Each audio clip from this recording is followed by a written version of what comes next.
ulama ummati ka ambiya Bani Israel. Ulama umatku itu kapasitasnya atau fungsinya atau manfaatnya setingkat nabi-nabi Bani apa? Israel. Karena ketika umat ini enggak ditunggui para nabi setelah Rasulullah SAW, itu yang nunggui hanya ulama. Tapi ulama ini sudah cukup mewakili para nabi Bani Israel. Dan banyak syurahul hadis, para menyarah hadis mensarahkan Nabi tidak ngendikan ulama ummati kamisli seperti saya, tapi ka'ambiyai Bani Israel, bagaimana nabi-nabi Bani Israel.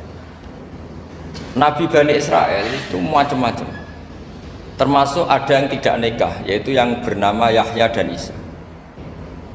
Delala umatnya Nabi itu ada orang alim alamah yang ilmunya melegenda, yaitu namanya Imam Nawawi. Itu tidak nikah sampai kabudut. Meskipun dalam ajaran syariatnya Nabi an-nikah sunnati, tapi selalu ada orang yang ditakdir tidak nikah karena masyhul, karena sibuk ngurus ilmu, bukan karena tidak laku. Yang jelas itu bukan karena tidak laku. Imam Nawawi itu ganteng, orangnya ya normal, tapi karena sibuk nulis, beliau sampai kabudut itu tidak nikah. Imam Sibawayh itu suka sekali sama ilmu, menjadi istri utamanya ya ilmu itu. Dia ganteng, Sibawayh itu maknanya itu apel, dia ganteng sekali, sampai banyak cewek yang seneng. Akhirnya dia nikah, tapi nggak pernah dikumpulin. Dia belajar terus. Ketika beliau ke pasar, dulu nggak ada supermarket, beli kertas, kitabnya dibakar semua sama istrinya. Dikira istrinya terus mencintai dia, malah diceraikan. Itu siapa? Imam Sibawayh. Terus ada umatnya Nabi yang paling unik di dunia, mungkin Pak dosen, saya kiai pun nggak bisa niru. Itu ada orang tuh ganteng sekali, istrinya cantik sekali. Itu tahu-tahu sudah 10 tahun tidak pernah hubungan suami istri. Karena ketika si suami itu tahu istrinya cantik, itu langsung sholat sujud syukur, sholat terus, saking senengnya punya istri cantik. Yang istrinya cantik juga solihah, tahu suaminya ganteng ya terus sholat terus syukur. Itu sampai berhari, sampai bertahun-tahun.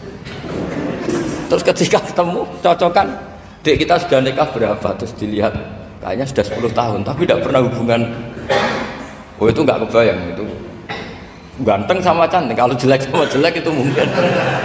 Yang satu bilang naudzubillah, satu itu kan nunggu rafa saja. Ini nggak ganteng sama cantik. Nah kenapa kualitas ulamanya Rasulullah itu bisa seperti Nabi Bani Israel? Karena agama ini, umat ini sudah ada ditunggui para nabi, sehingga mau tidak mau kualitas ulama, alhamdulillah barokahnya Nabi itu berkualitas kayak nabinya Bani Israel. Nah ini penting sekali saya utarakan supaya dicek saja. Kalau kita nggak percaya, dicek saja dalam hadis-hadis sahih. Misalnya begini, ketika Nabi memenangkan perang Badar, itu ada Asra Badrin, tawanan-tawanan perang Badar. Nabi suka musyawarah, suka rembukan. Ya Abu Bakrin, menurut kamu tawanan ini diapakan? Kata Abu Bakar, hum asyiratuka, mereka itu keluarga engkau, orang-orang Quraisy. Ya dibebaskan saja, pakai tebusan. Nanti uang itu kita kelola supaya jadi penguat Islam, dan orang-orang ini merasa utang jasa karena harusnya dibunuh, tapi kita bebaskan. Terus tanya, bagaimana kamu ya Umar, menurut kamu? Kata Umar, ini kan orang-orang yang dulu ingin bunuh kamu, yang ingin menghabisi jenengan, ingin dan sudah ngusir jenengan. Ya setelah ketangkep ya dibunuh, kok repot. Apa kata Rasulullah? Rasulullah spontan ngendikan, inna masalah kayak Abu Bakrin kamasali Ibrahim, kamu ibarat kayak Nabi Ibrahim. Izqala faman tabi'ani fa innahu minni wa man asani fa innakal ghafurur rahim. Jadi Nabi Ibrahim itu unik, melihat umat itu sesyafakoh itu.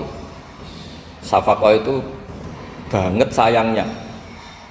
Nabi Ibrahim cara berpikir, faman tabi'ani fa innahu minni, orang yang ikut saya ya Allah pasti golongan saya, tentu layak masuk surga. Wa man asani, orang yang mendurhakai saya, fa innaka ghafurur rahim, engkau maha pengampun. Bukan yang mendurhakai langsung masuk neraka, enggak, engkau maha pengampun.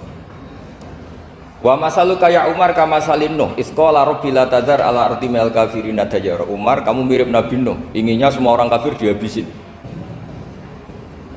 Ya masyhur kan Nabi Nuh itu nggak ingin ada orang kafir sampai ada banjir tufan.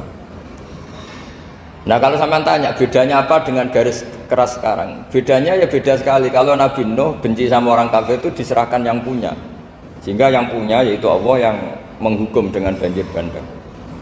Tapi kalau kita kan kadang kita bertindak sendiri, jadi potensi disalahkan. Yang jelas dalam hadis-hadis sahih, Nabi Nuh itu tidak bisa mensyafaati karena itu. Ketika diminta ini hadis sahih, bukan ada di Bukhari, ada di Muslim. Karena biasanya kalau di kota itu ditanya ini sahih enggak? Untungnya yang tanya kadang enggak paham, ini alhamdulillah aja jadi wah repot.